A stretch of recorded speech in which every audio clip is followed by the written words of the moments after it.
मेरा नाम डॉक्टर अनुपम मैरसी है। मैं anaesthesiologist and critical care specialist हूँ। हमारे देश की 70% जो जनता है वह ग्रामीण परिवेश से आती है। जब ये लोग ऑपरेशन के लिए या इलाज के लिए किसी हॉस्पिटल में जाते हैं तो कई बार इनका ऑपरेशन पोस्टपोन या डिले हो जाता है, क्योंकि इन लोगों को ये पता नहीं होता है कि कौन सी दवाई ऑपरेशन के दिन लेके आनी है और कौन सी दवाई ऑपरेशन के दिन बंद करके आनी है, या क्या क्या इन्वेस्टिगेशन करा के लानी है, या क्या चीज़ें कंट्रोल करके लानी है, जैसे कि बीपी या शुगर, या कितना फास्टिंग होकर के आना है, कितना भूखा रह करके आना है। इन सब बातों को ध्यान में रख करके आज का ये वीडियो बनाया गया है। एनेस्थेटिक चेकअप किसको करना चाहिए और क्यों? प्री एनेस्थेटिक चेकअप एक एनेस्थेटिस्ट या एनेस्थेसियोलॉजिस्ट को करना चाहिए, क्योंकि फिजिशियन केवल फिजिकल और सिस्टमिक एग्जामिनेशन ही पेशेंट का करता है, जबकि एक एनेस्थेटिस्ट फिजिकल और सिस्टमिक एग्जामिनेशन के अलावा पेशेंट का एयरवे असेसमेंट करता है। उसके द्वारा ये देखता है कि पेशेंट को बैग एंड मास्क से अच्छी तरह से वेंटिलेट कर पाएगा या नहीं, या इंट्यूबेशन करते समय कोई दिक्कत तो नहीं होगी। उसके साथ साथ वह स्पाइन की पोजीशन व स्पाइन की डिफॉर्मिटीज़ को भी देखता है, और उसी हिसाब से वह एनेस्थीसिया का प्लान बनाता है कि वह इस पेशेंट को रीजनल में कराएगा या जीए में कराएगा या आईवी एनेस्थीसिया में कराएगा। अगर एनेस्थेटिस्ट को लगता है कि फर्दर रिव्यू की ज़रूरत है तो वह उसके अकॉर्डिंग पेशेंट को भेज सकता है। सर्जरी के लिए फास्टिंग की क्या गाइडलाइन है, ये डिपेंड करता है कि किस तरह की सर्जरी है, इलेक्टिव सर्जरी है या इमरजेंसी सर्जरी है। इलेक्टिव सर्जरी के लिए मिनिमम 8 घंटे फास्टिंग होना चाहिए। इमरजेंसी सर्जरीज के अंदर अगर पेशेंट फुल स्टमक आता है तो हम उसको पेशेंट को रेंटेक, रेगलान एंड एमसेट लगाते हैं। उसके अलावा हम राइस ट्यूब डाल करके उसके स्टमक कंटेंट को वॉश आउट करने की कोशिश करते हैं, और अतः हम उसके साथ साथ रैपिड सीक्वेंस इंट्यूबेशन भी करते हैं, जिससे कि स्टमक के कंटेंट तथा कम से कम लंग्स को इंजरी करें। अगर पेशेंट ने इलेक्टिव सर्जरी के समय पानी पिया है या होता है मिल्क लेस होता है टी या कॉफ़ी का यूज किया है, या पल्प लेस होता है जूस का यूज किया है, तो मिनिमम 2 आवर्स फास्टिंग की रिक्वायरमेंट है। अगर पेशेंट ने ह्यूमन मिल्क का यूज किया है तो 4 आवर फास्टिंग रिक्वायरमेंट है।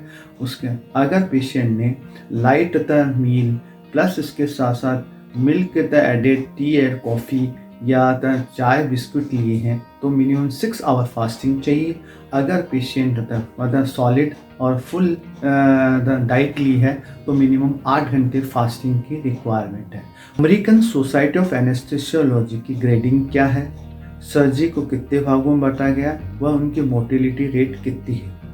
अमेरिकन सोसाइटी ऑफ एनेस्थेसियोलॉजी ने पेशेंट को 6 ग्रेड में बांटा है।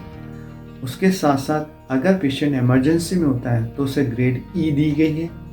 फर्स्ट जो ग्रेड में आते हैं वो टोटली फिजिकली फिट पर्सन्स आते हैं, जिनमें कि नॉन स्मोकर और नॉन एल्कोहलिक पर्सन्स होते हैं। ASA 2 के अंदर जो पेशेंट होता है जिनकी PMI अगर मोर देन 30 हो, प्रेग्नेंट लेडीज हो, और जिनमें कोमोर्बिडिटीज हो जैसे diabetes, hypertension, thyroid but control में, वो लोग आते हैं। ASA 3 के अंदर वो पेशेंट आते हैं जिनमें कोमोर्बिडिटीज हो प्लस होता है जो कि अगर कंट्रोल में है बट होता है सम फिजिकल फंक्शन डिस्टर्ब है, मतलब रिस्ट्रिक्टेड है, वैसे लोग आते हैं। ASA 4 के अंदर वह पेशेंट आते हैं जिनके की कोमोर्बिडिटीज के कारण से एंड ऑर्गन इन्वॉल्व हैं और उनकी फंक्शन कैपेसिटी पुअर है। 5th में आता है जो कि जिनके कि अपन लाइफ सेविंग के लिए ऑपरेट करते हैं, वो लोग आते हैं। 6th कंडीशन में वह लोग आते हैं जिनका कि ब्रेन डेथ हो गया, ऑर्गन डोनेट करने के लिए आते हैं। इसके बाद सर्जरी को हमने 3 प्रकार की होती है। एक होती है जो कि माइनर सर्जरीज होती हैं जो कि लेस देन 30 मिनट्स, और सुपरफिशियल सर्जरीज होती हैं जैसे कि DNC हो गए, स्किन के अंदर लाइपोमा हो गया, ब्रेस्ट सर्जरीज हो गई, फिस्टुला फिशर्स हो गए। भी ज़्यादा सुपरफिशियल या माइनर सर्जरी जाती हैं। उसके बाद इंटरमीडिएट सर्जरी जाती है। इंटरमीडिएट में head and neck surgery and orthopaedic surgery, ENT surgery जाती है। उसके बाद में आती है मेजर सर्जरी जो कि मोर देन 2 आवर्स सर्जरी चलती हैं। प्लस होता है जिसमें कि होता है हीमोडायनेमिकली होता है बॉडी में चेंजेज आ जाते हैं और होता है एक्सेसिव होता है ब्लड लॉस या होता है ब्लड फ्लूइड शिफ्टिंग होता है। वैसी सर्जरी जैसे कि एन्यूरिज्म है या बस्ट इंजरीज हैं, वो सर्जरीज आती हैं, वो मेजर सर्जरीज में आती हैं। क्या क्या इन्वेस्टिगेशन होता है सर्जरी के लिए करानी चाहिए? हमें CBC, ब्लड ग्रुप, BTCT और चेस्ट एक्सरे तो हर सर्जरी के लिए कराना है, चाहे वह सर्जरी सुपरफिशियल हो, चाहे वह माइनर हो, चाहे वह मेजर सर्जरीज हो, क्योंकि पेशेंट की CBC से हमें उसके हीमोग्लोबिन, उसके ब्लड स्टेटस का पता चलता है। दूसरा WBC काउंट से हमें एक्यूट इन्फेक्शन है या क्रॉनिक इन्फेक्शन है या पेशेंट सेप्टिसीमिया में जा रहा है, उसका पता चलता है। अगर पेशेंट की इओसिनोफिल काउंट्स बढ़ी हुई है तो इससे पता चलता है कि पेशेंट को कहीं एलर्जी या एलर्जिक राइनाइटिस या एलर्जिक अस्थमा तो नहीं है या ट्रॉपिकल इओसिनोफिलिया तो नहीं है। उसके साथ साथ उसका BTCT से हमें उसके क्लोटिंग फैक्टर्स का और उसका ब्लीडिंग टेंडेंसी का पता चलता है। चेस्ट एक्सरे से हम ये पता कर सकते हैं कि पेशेंट के जो लंग्स हैं वह कैसे हैं, पेशेंट को पहले कोई पल्मोनरी ट्यूबरक्लोसिस या निमोनिया तो नहीं हुआ है, या पेशेंट होता है कि कोई COPD या अस्थमा या ब्रोंकाइटिस तो नहीं है। दूसरी बात उसी तरह चेस्ट एक्सरे से हम ये भी पता कर सकते हैं कि पेशेंट को कोई कार्डियोमेगली तो नहीं है। ECG किन किन पेशेंट की करानी चाहिए? हमें ECG 35 साल से ज़्यादा उम्र के पेशेंट की करानी चाहिए। अगर पेशेंट को 35 साल से पहले कोमोर्बिडिटीज़ जैसे हाइपरटेंशन, डायबिटीज या COPD का पेशेंट है तो उससे पहले भी हम उस पेशेंट की ECG करा सकते हैं। अगर पेशेंट को कोई कंजेनाइटल हार्ट डिजीज है तो भी करा सकते हैं। अगर पेशेंट को थायराइड की दिक्कत है या पैल्पिटेशन रहती है तब भी हम उसकी ECG पहले करा सकते हैं। पेशेंट की 2D को कब करानी चाहिए? पहली बात, अगर ECG में कोई एबनॉर्मलिटी हो। दूसरा, पेशेंट की उम्र 45 साल से ज़्यादा हो। तीसरा, कोई मेजर सर्जरीज हो रही हो जिसके अंदर के ब्लड लॉस या हीमोडायनेमिक डिस्टर्बेंस ज़्यादा होने के चांसेस हो उस कंडीशन में। चौथी बात, अगर पेशेंट को ISD या कोरोनरी आर्टरी डिजीज या कोई वाल्व डिफेक्ट हो तो हमें 2D को करके उसके पेशेंट का कार्डियक स्टेटस पता करना चाहिए। पेशेंट के इलेक्ट्रोलाइट्स कब करवाने चाहिए?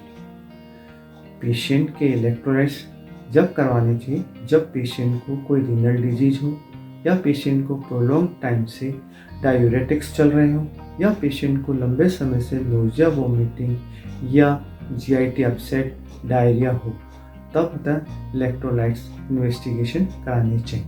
थायराइड के पेशेंट को ऑपरेशन के दौरान क्या बातें ध्यान रखनी चाहिए?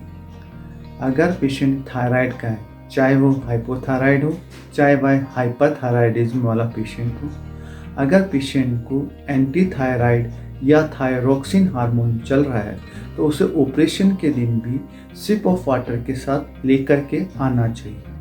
दूसरा बात कि हमेशा इलेक्टिव सर्जरी है वह यूथायराइड स्टेट में ही करनी चाहिए। तीसरी बात, अगर थायराइड की जांच 3 महीने से पुरानी है तो एक फ्रेश थायराइड की जांच करानी चाहिए जिससे कि थायराइड का स्टेटस पता चल सके। किसी पेशेंट को एंटीसाइकोटिक ड्रग्स जैसे कि ट्राइसाइक्लिक एंटी डिप्रेशन ड्रग्स चल रही है तो उसको हम विद होल्ड नहीं करते हैं, उसको कंटिन्यू सर्जरी के दिन भी लेने के लिए बोलते हैं। अगर पेशेंट के लिथियम या मोनोअमीनो ऑक्सीडेज इनहिबिटर चल रहे हैं तो हम उसको 5 से 7 दिन पहले बंद कर देते हैं या बंद करने की सलाह देते हैं। अगर कोई पेशेंट है जिसको कि एंटी कन्वर्जन ड्रग्स चल रहे हैं तो उनको हम ऑपरेशन के दिन भी एक सिप ऑफ वाटर के साथ लेने के लिए बोलते हैं। हाइपरटेंसिव पेशेंट को किन किन बातों का ध्यान रखना चाहिए? हाइपरटेंसिव पेशेंट को अगर हाइपरटेंशन के लिए कैल्शियम चैनल ब्लॉकर या बीटा ब्लॉकर या लो डोज डायरेटिक्स चल रहे हैं तो उनको वह ऑपरेशन के दिन भी लेकर के आना चाहिए। ओनली जो क्या होता है एंजियोटेंसिन कन्वर्टिंग एंजाइम या एंजियोटेंसिन रिसेप्टर ब्लॉकर्स ड्रग्स हैं, उनको ऑपरेशन के दिन हम होल्ड करा देते हैं, क्योंकि वह इंट्राऑप होता है, बीपी कम कर सकते हैं। 75 मिलीग्राम इकोस्प्रिन अगर किसी पेशेंट को चल रही है तो उसको ऑपरेशन के दिन या ऑपरेशन से पहले बंद नहीं करना चाहिए, एक्सेप्ट कि आई सर्जरी जिसमें जैसे कैटरैक्ट या कोई आई ट्रॉमा इंजरीज हो उसके अंदर, या फिर रहता है पोस्टीरियर फोसा ट्यूमर या पोस्टीरियर फोसा की जो सर्जरी होती है ब्रेन में, उस समय इकोस्प्रिन को हम स्टॉप कर देते हैं। दूसरा क्लोपेड्रॉल या टिकोप्लिडीन अगर पेशेंट को चल रही है तो मिनिमम 5 से 7 दिन पहले उसको होता है हम ये बंद करा देते हैं। अगर किसी पेशेंट को एंटीकोगुलेंट वारफेरिन 5 मिलीग्राम या एसिट्रॉम चल रहा है तो हम उस पेशेंट को 5 दिन पहले ये ड्रग्स बंद कर देते हैं और उसका हम INR और PT टेस्ट जरूर कराते हैं सर्जरी से पहले। अगर उनका PT और INR ठीक हो तो हम सर्जरी आगे प्रोसीड करते हैं। ऐसे ही अगर किसी पेशेंट को लो मोलिकुलर वेट हिपेरिन चल रहा हो, अगर वो प्रोफाइलेटिक चल रहा हो तब तो हम 12 घंटे पहले, अगर थेरेपेटिकली चल रहा हो तो 24 घंटे पहले उसको बंद कर देना चाहिए। अगर किसी पेशेंट को अनफ्रिक्शनल हिपेरिन चल रहा हो तो हमें उसको 4 से 6 घंटे पहले बंद कर देना चाहिए। वाले पेशेंटों को सर्जरी के दौरान या सर्जरी से पहले क्या क्या बातों का ध्यान रखना चाहिए। अगर किसी पेशेंट को MI रिसेंटली हुआ हो और उसको इलेक्टिव सर्जरीज करानी हो तो minimum 6 weeks elective surgery postpone कर देनी चाहिए।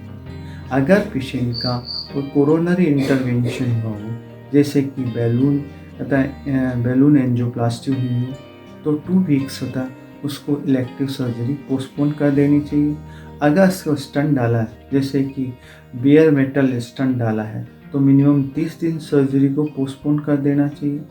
अगर पेशेंट को ड्रग इल्यूटिंग स्टंट डाला गया है तो 365 दिन या 1 साल तक इलेक्टिव सर्जरी पोस्टपोन कर देनी चाहिए। किसी पेशेंट के हर्बल या आयुर्वेदिक दवाई चल रही हो तो ऐसे पेशेंटों को मिनिमम 5 दिन पहले आयुर्वेदिक या हर्बल दवाई बंद कर देनी चाहिए, क्योंकि वह इंट्राऑप जो पेशेंट के वाइटल्स हैं उस पर अफेक्ट करते हैं।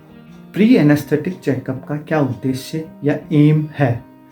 पहला, डॉक्टर पेशेंट रिलेशनशिप। एक पेशेंट को ये पता होना चाहिए कि उसका एनेस्थेटिस्ट कौन है, एनेस्थेटिस्ट को ये पता होना चाहिए कि वह किस पेशेंट को एनेस्थीसिया दे रहा है।